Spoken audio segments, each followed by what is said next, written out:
Welcome. Thanks for joining us today. My name is Robyn Henderson and I have the privilege of introducing Julie Ashton. Let me tell you a little bit about Julie. She is an experienced trainer, coach and mentor for business owners and coaches in both personal and business skills. Julie has worked with many high-profile companies and businesses during her 30 years experience. She holds multiple teaching, training, coaching and assessment accreditations, and she has a unique talent for simplifying complex processes and concepts while identifying and implementing practical strategies for her clientele. Welcome, Julie. Thank you, Robyn. Now today I'm going to interview you about how to move from original idea to starting a successful business in 90 days. Now, where do we start? Let's talk about business structure. What can you tell us about business structure? Well, the interesting thing with this is that most people don't realise they even have a choice between setting up either a sole trader or a company setup or even a partnership and what the difference is. So it's really good. This is very important to get this right from the beginning as to depending on what you project your business to be able to do. So what I recommend is get some really good professional advice so that you know the difference. Some questions to ask your accountant, like what's the difference between the structures, what are the tax implications, and if you're buying a franchise, what kind of setup costs and so on, what structure do you need.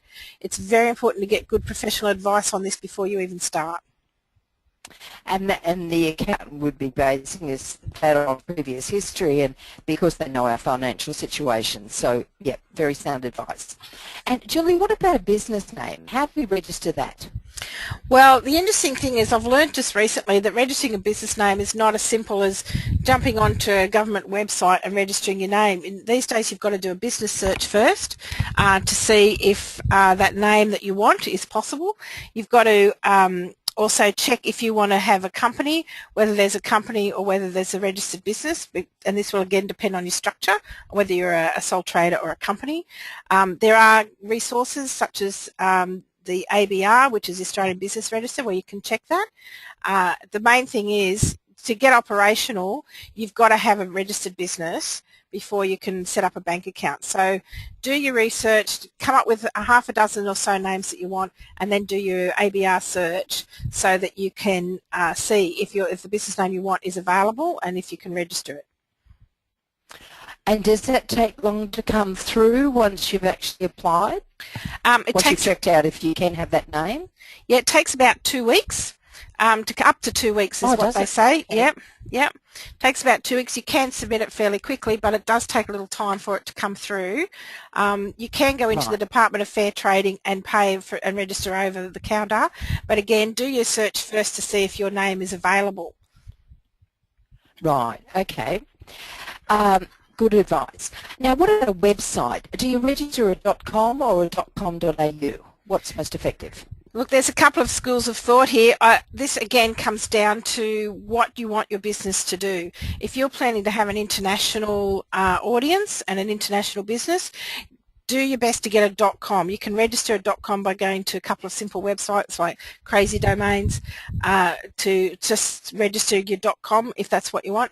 If you're planning to just be a local regional business, there's nothing wrong with a .com.au. The challenge is these days you've got to have your business name registered before you can get your .com.au registered, because the government has now put controls in place to ensure that your .com.au title represents the services you're offering. So it's a bit of a catch-22 whether to do the .com.au or do the business name, but do the business name first, and then get your .com.au registered real quick.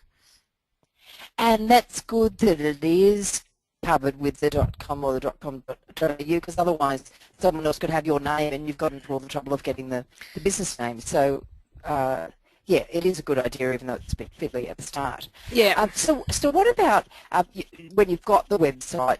Do you use a graphic designer to the web design, or what's the best way there? What do you do? Look, it depends on your budget. If you've got a big budget, by all means get a good IT web person to develop the website, get a good graphic designer to put your structure together.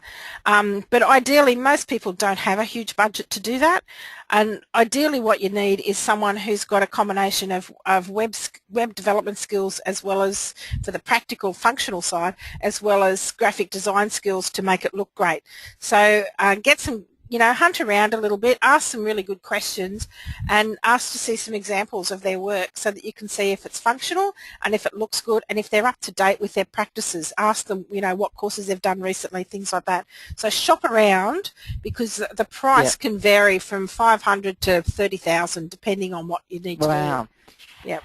And then it's important to get it all in writing, isn't it? Just exactly what they're going to do for you, so there's no, I'm going to build a website. Well, their idea of a website and your idea of a website can be quite different. So make sure you get it in writing so you tick everything off. Yep. Okay, so GST, now what do we do there?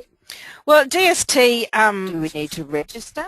Yeah, this is an interesting one, because again it comes down to getting good advice. There is a limit now that if you, I think the limit now is $75,000. So if you expect your gross income to be less than that for the financial year, you don't need to register for GST. Again though, get great advice, because it will depend on what you project your income to be, what your business plan is to get that income, and where you expect it to be. So you need to get some advice, but you do have choices. So if you're just doing a little part-time business for a little bit of extra cash flow, it's not going to generate a huge amount. You don't need to register. But if you are going to register and you expect the projection of income to be quite high, get it registered, get it set up properly, and outsource it to your accountant to manage. Don't waste your time trying to figure it out. It's not what you're paid to do. What you need to do is be focusing on income sources, not what happens with the money. So get your accountant to do it for you. And that would also, you'd get the advice around managing your cash flow, because you seem to be, when you start a business, you seem to, all the money goes out, but you don't seem to be getting a lot in initially. So again, getting good advice on that, you'd recommend? Absolutely. I know when I first set up my first business, my accountant gave me some fantastic advice and set me up with a very good structure, and it meant that for the first 5 years of my business I didn't have to pay anything in tax or GST because of the way we set it up. It was all perfectly legal, nothing illegal, I promise. It was just the way we set up, how I funded the business and how I recovered those funds in the business, which basically meant that the first couple of years no tax was paid, which helped with the cash flow enormously. Sure, yeah, because that's a big thing, isn't it? The cash flow's king. All right, so what about marketing? I mean, and we're touching on these things really, like they're big areas, and I'm conscious that we're just giving sort of a couple of minute answers, but you do drill down when we work with people and go much deeper, don't you? Oh, absolutely. When I do a consultation with a client, we'll look at all of these things and get some basic key steps established. Because when you're starting up your business, you've got a couple of things you've got to really get sorted. There's the admin side, like we said, the business structure, the business name, the GST, but you really need to be putting most of your energy, especially in the first few weeks, into developing your website, developing your products, and marketing.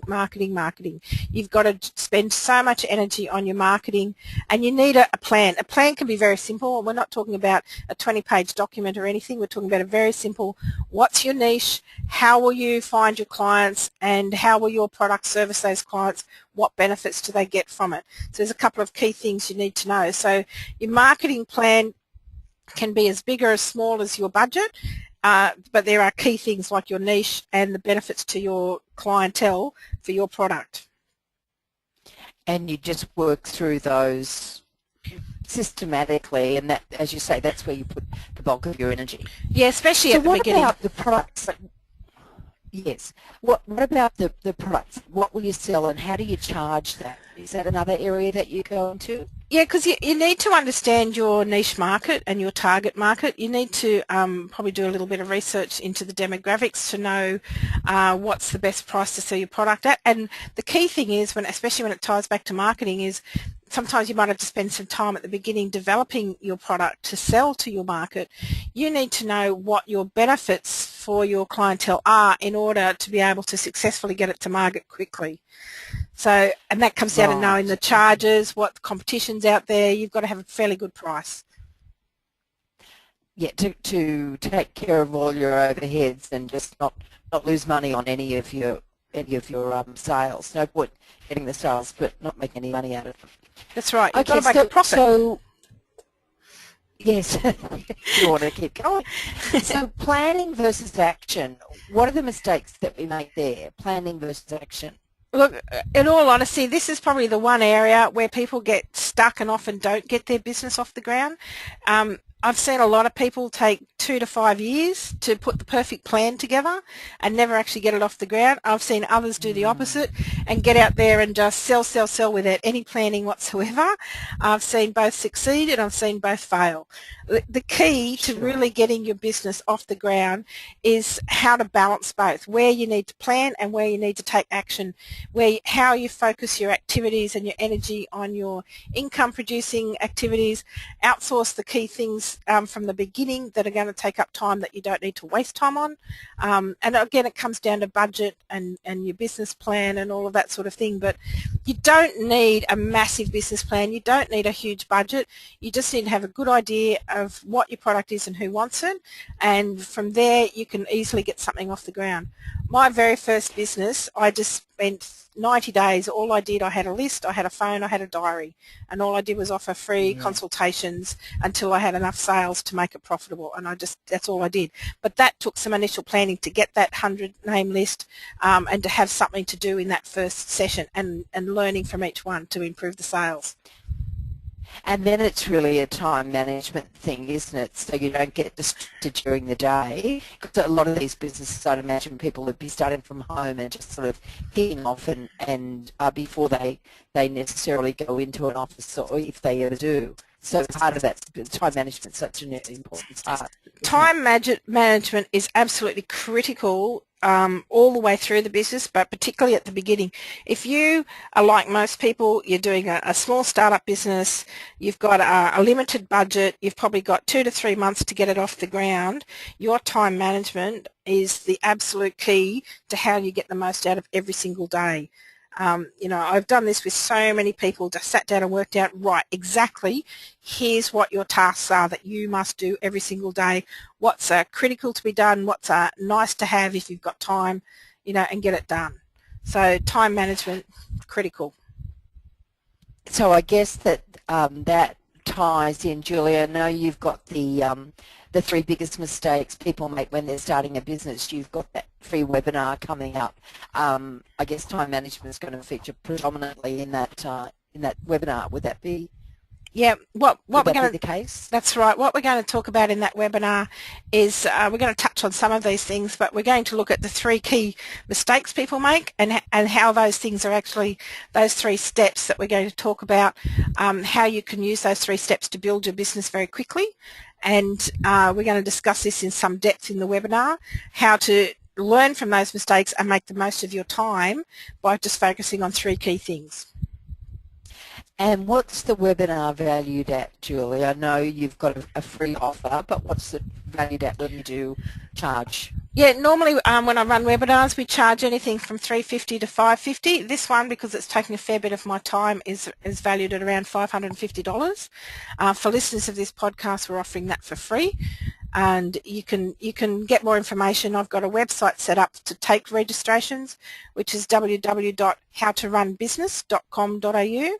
Or you can simply email me at info@unisontraining.com, or we've also got a toll-free number for Australian callers, 1300 631 137. Any of those contacts, you will find out more about that particular webinar, and that's completely free to listeners of this podcast. Fantastic. Can I just have that website again? Yep, the website is www.howtorunbusiness.com.au. howtorunbusiness.com.au. The call 1300 631 137 or info@unisontRaining. That's U N for Nelly, ISON for Nelly, training.com. Fantastic. Okay, Julie, thank you very much for your time today. I think we've given the listeners lots of ideas about how to move from the original idea to starting a successful business in 90 days. Thanks very much for your time. Thank you, Robyn, and I look forward to seeing you again.